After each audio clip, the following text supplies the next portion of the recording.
Like, Eminem really does stretch demographics from like black people who listen to rap to white people who don't listen to black people rap.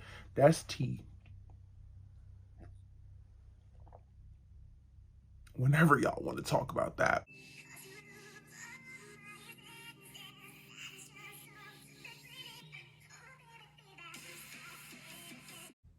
Good morning, guys. It is Friday, which means it's time for Friday Feels with Lonnie, where we review all the new music that was dropped at midnight. Now, for once, I was actually awake at midnight to catch all of these releases. I kept myself off of social media so I wasn't swayed or, pushed to a certain opinion about any of the tracks that were released. We're going to talk about Drake, Jojo, Meg Thee Stallion, Doja Cat, Her, and Brandy, because these were all of the songs that I kind of just took some time to listen to. I wrote notes about everything last night, poured myself a glass of wine, put on my red LED lights, and just vibed out. So I'm really, really excited to jump into this, and we're going to start off with Drake's album. Now, I'm going to do the songs that I like the most and the songs that I like the least, just to save time. If you guys are interested in my overall feel of the album, please follow me on Instagram. I will be talking about it all day long. So I'm going to start with Time Flies. It's from the moment that beat drops. The verse is absolutely perfect. I just flew shorty in from a Finsta. Aubrey, drop your Finsta below. Like, let's chat, let's gab. The kids miss you. Come home, okay? So if you're watching this from like your burner YouTube account, like, let me know what's up because I love you. Thank you. Key lines in that: you believe in angles more than angels. Wow. Is he calling her shallow? Because I can relate. Yikes. Next for me, D4L. Yeah, no. Listen, I tried to give it a second look because my cousin was like, you're bugging, like, that song is great. And I'm just like, I don't know, like, I really tried with this one, guys. Like, I could see why y'all would want to hear it in a club, but like, again, I could see why y'all would want to hear it in a club. It just doesn't do it for me. And I know a lot of y'all were like twerking to this when it dropped last night in your room. And I mean, like, good for you. But again, it does not do it for me at all. I feel like production quality is just terrible. It's not a good song, and I hate to say that because there's rarely a song from Drake that I just don't like, and that for sure is just like, I would never want to hear that playing anywhere. And I know as soon as they let us out, people are going to blast that, and I'm already annoyed. Thank you. The next great song on there for me was Demons. 9 out of 10. Shout out to Justin Leroy. I really hope you are getting your flowers because you did start a movement. Everybody is talking about what you did. So congrats. This song is just great. It makes you want to twerk. It makes you want to whine. Like, they need to let us out so I can dance to that. And I know like all my real hot girls out there are dancing to it in your rooms, waiting for quarantine to be over. And I can't wait to turn up with you guys to that song because it's just quality.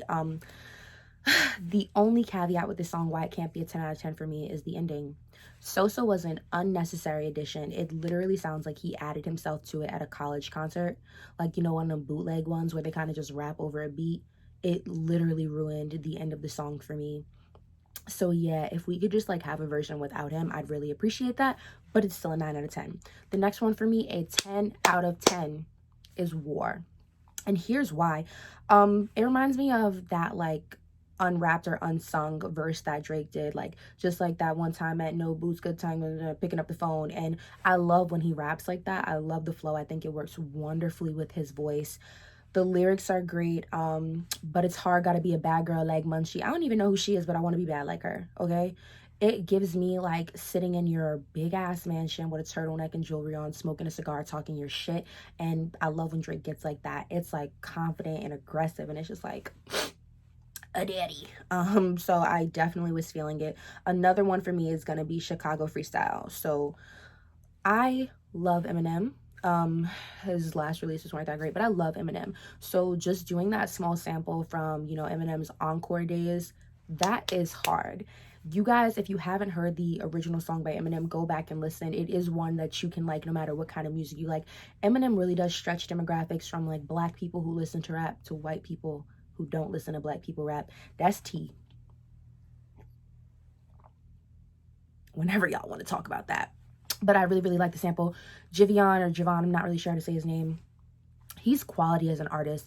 vocals of an angel. If you've never heard his music, please, please, please go give it a listen.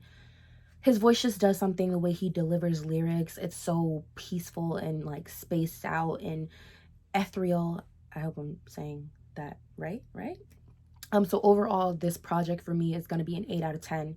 Now, I'm not saying it's the best album that Drake has released, but for me, it's pretty up there. This is what Scorpion should have sounded like, in my opinion. Scorpion was way too long not to really do anything, except for have a few good hits.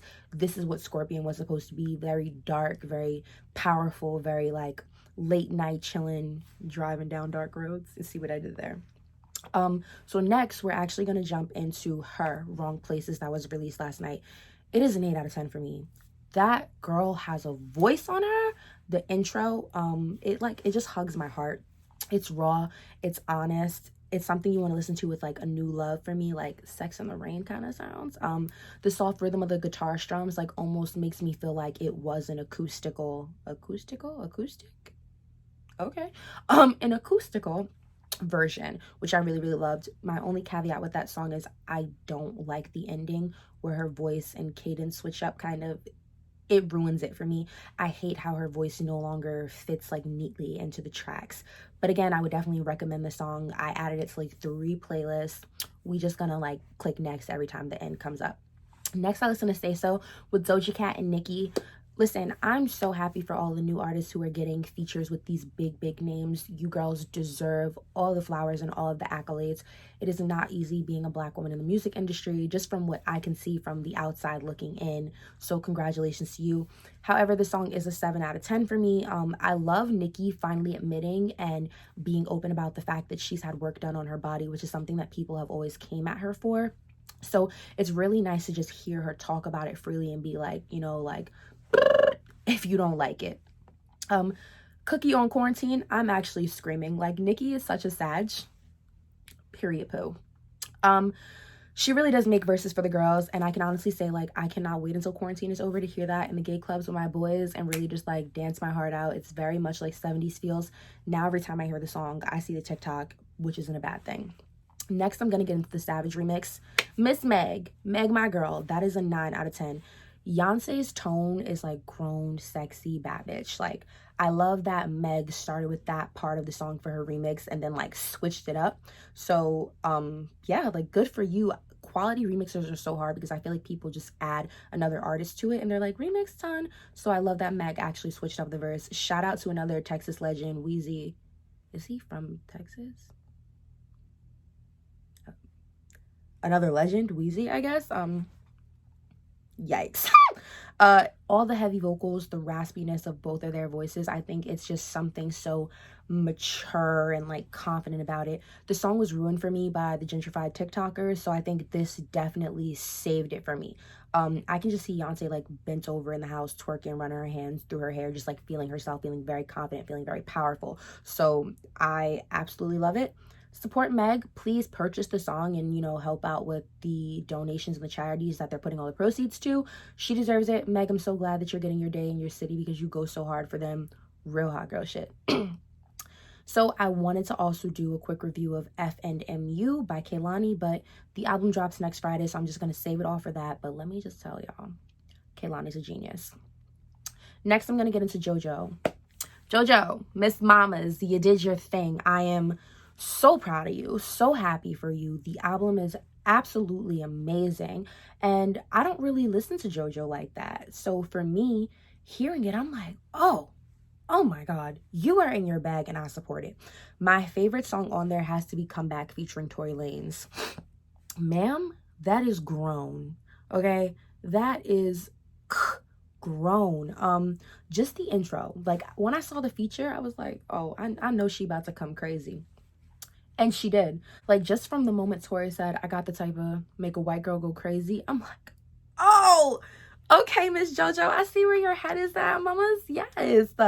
Absolutely loving that for her. This entire song is so grown. Like, Heard You, she's going to be added to a lot of my playlists. That is going to be added to a lot of my playlists. Again, follow me on Apple Music for quality content. The girls are ready for Corona to be over. We have dances to do, playlists to curate, people to seduce. Thank you, Miss Jojo. Now, Small things, 5 out of 10 for me. I love her voice, I love the drums, I love the guitar, and even the additional choir, but the lyrics do not do it for me at all. So it's not something I would add to any playlist. It's not something that I would ever really listen to. It's just kind of, if it was playing in the car, cool, but we could also skip it. Same thing with Lonely Hearts. I like how like bold and like strong and empty her voice is. I don't even know if that makes sense, but it just gives me like a very like surround sound kind of feel when she sings, and I love the power of it. Yeah, but it also just doesn't do it for me. Jojo has a very R&B, full, soulful voice, but again, it just doesn't do it for me as a track. So yeah, not something I would necessarily recommend, but you know, I'm not gonna say I hate it. So just a 5 out of 10 and leave it at that. The next one for me is gonna be Don't Talk Me Down. It's an 8 out of 10, but I really just wanted to add this to my review because this song is so personal. There's so much grit, there's so much heart in it. Like, she's really explaining like, yo, we keep doing this time and time again and it's toxic. Leave me alone, let me walk away, let me do what I have to do. I feel like in this she's kind of like explaining that like you're shrinking her as an artist, like this is no good for her. And when she ends like, but if you call, I'll pick up. Miss Mamas, come on, we all got to do better. But again, definitely a song that I would listen to when I'm in my bag. And last but definitely not least is gonna be Think About You by Jojo. Yeah, so this is gonna be a 9 out of 10 for me. The intro is absolutely beautiful, the lyrics are amazing, and I think she really caught me when like the chorus, when she's like, all my friends keep telling me I need someone new, and I'm just like, wow, can relate. That one is for the girls. Thank you, Miss Jojo. Like I said, love the album. Finally, we're gonna get into Brandy's drop, Baby Mama. I don't really listen to Brandy, but she's a quintessential 90s artist that I feel like every black girl should know. The lyrics I feel like are ones of positivity, but it's not something that I would really want to hear, except for when Chance's part comes in, and it's not even because I'm a Chance stan. I just think it's very honest when he's admitting like all the shit that he's put his girl through. Like, I cheated, she used to feed me, clothe me, keep me, and I realized that she doesn't need me, because that's so real. And I think so many men forget that. It's like, yo, you will have this down ass chick who will do everything for you, and in your head like, oh, she's nothing without me, but in reality you're nothing without her. Check yourself. Brandy's vocals in general just give me like early 2000s, late 90s powerful R&B sounds, and I think she's so consistent about that in everything that she releases that I love her style. I might start listening to her more. All in all of these releases for me were as good as people hype them up to be on social media after, like, you know, I finished listening and I got into just scrolling through my timeline. I like the fact that all of these artists really do bring people together from all walks of life, and we can all talk about them and what they mean to us and what it feels like. Like I said, full reviews of both albums, the ones by Drake and Jojo, will be all over my social media today. I just couldn't fit everything into this video. But overall, this was a great Friday for releases, and I'm really, really excited to have the love of music that I do, because I feel like I go into every listening and every review with like an open mind of what the project could be, what it actually is, and where it could have gone. Now, if I'm talking about where Drake's album could have gone, there were a few tracks that he just didn't need, in my personal opinion, but it's still an 8 out of 10. Miss Jojo, I love the use of the choir and those strong, powerful voices. I do think it's something that we should talk about as a community, where white singers who have more soulful voices tend to always use choirs, which sound black. And I know, you know, people are like, what does black sound like? But we all know, let's just be honest, they sound black. And I think it's something to talk about, the fact that they use us to boost their music. I'm not mad at you, Jojo, but I'm just saying it's a conversation that we should have as a community. Meg, her, Kehlani, Doja, Brandy, those releases were great for me. I always love hearing the work that you guys produce. When new things come out, I feel like it's always one for the girls. So I am really, really grateful to, you know, be a woman and to be able to experience your music through the lens of being a woman. All in all, it was a great Friday for releases. This one is obviously predominantly R&B and hip hop, but if you guys would like a specific genre review, rock, metal, pop, anything, please let me know below, and I will focus on that next Friday. Not like next Friday, because next Friday Kehlani is releasing and my whole entire video will be about her, because we all know how much I love her. But again, thank you for rocking with me. Thank you for listening. Thank you for taking the time to watch. Follow me on social. Let's become friends. Like, subscribe, comment, and turn on your post notifications. We have nothing better to do. And have a great day, guys. Stay safe, stay sane, and continue quarantining if you have to.